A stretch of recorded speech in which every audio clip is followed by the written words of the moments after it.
दुनिया में अपनी खराब छवि और बढ़ते आपराधिक मामलों के चलते पाकिस्तान एक बार फिर अंतर्राष्ट्रीय स्तर पर सवालों के घेरे में खड़ा है, जहां इस बार मामला बेहद गंभीर है। संयुक्त अरब अमीरात यानी यूएई ने आम पाकिस्तानी नागरिकों को वीजा देना लगभग बंद कर दिया है। हालांकि आधिकारिक तौर पर इसे बैन नहीं कहा जा रहा, लेकिन जमीनी हालात बताते हैं कि पाक नागरिकों के लिए यूएई की एंट्री अब लगभग नामुमकिन होती जा रही है। अब ऐसे में आपके मन में ये सवाल जरूर आ रहा होगा कि आखिर इसके पीछे की वजह क्या है, क्यों यूएई में पाकिस्तानियों की एंट्री रोक दी गई। तो चलिए इस वीडियो में जानते हैं इन सभी सवालों के जवाब। दरअसल पाकिस्तान के गृह मंत्रालय के वरिष्ठ अधिकारी सलमान चौधरी ने साफ कहा कि यूएई अब सिर्फ सरकारी अधिकारियों यानी ब्लू पासपोर्ट और डिप्लोमेटिक पासपोर्ट धारकों के लिए ही वीजा जारी कर रहा है। आम नागरिकों का ग्रीन पासपोर्ट इस वक्त यूएई की निगाहों में हाई रिस्क कैटेगरी में है। वहीं ये बात तब और पुख्ता हुई जब पाकिस्तान की सीनेट समिति में भी इस स्थिति को लेकर चिंता जताई गई।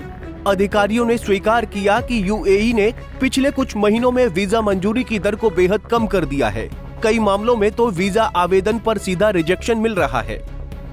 ऐसे में अब यहाँ ये सवाल उठता है कि आखिर यूएई पाकिस्तानियों को वीजा क्यों नहीं दे रहा।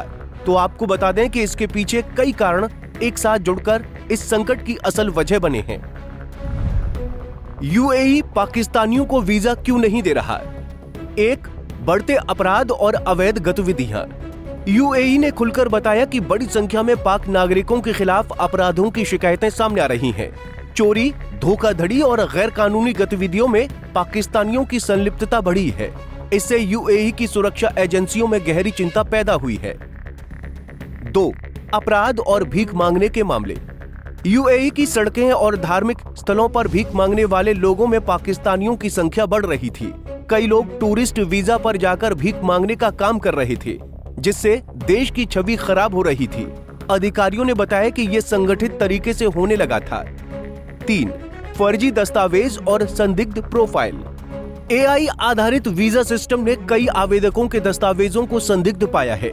गलत जानकारी, फर्जी बैंक स्टेटमेंट और नकली नौकरी के दस्तावेज यूएई के सिस्टम में बार बार फ्लैश होने लगे। वहीं 40 साल से कम उम्र वाले पुरुषों का वीजा खास तौर पर अधिक रिजेक्ट हो रहा है।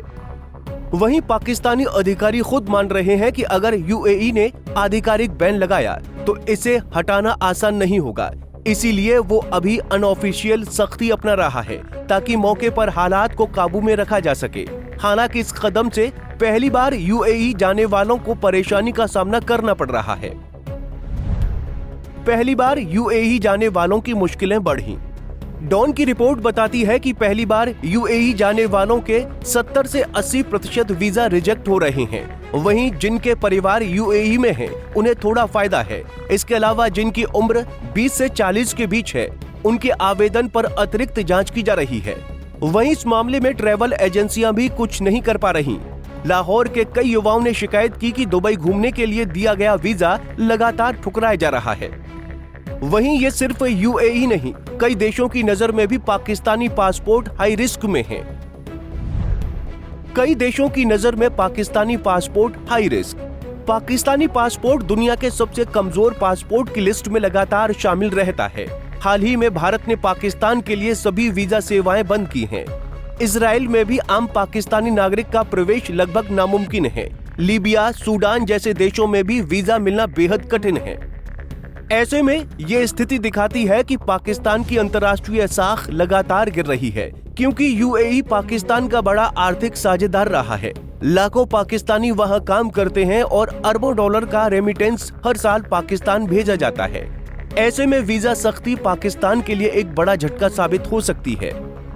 बहरहाल यूएई ने अभी बैन शब्द का इस्तेमाल नहीं किया है, लेकिन उसके कदम बताते हैं कि पाकिस्तानियों की एंट्री अब भरोसे की कसौटी पर परखी जा रही है, जहां अगर पाकिस्तान समय रहते अपनी अंतर्राष्ट्रीय छवि और नागरिकों की निगरानी पर काम नहीं करता है, तो आने वाला समय उसके यात्रियों के लिए और कठिन साबित हो सकता है। Bureau report, Punjab Kesari TV.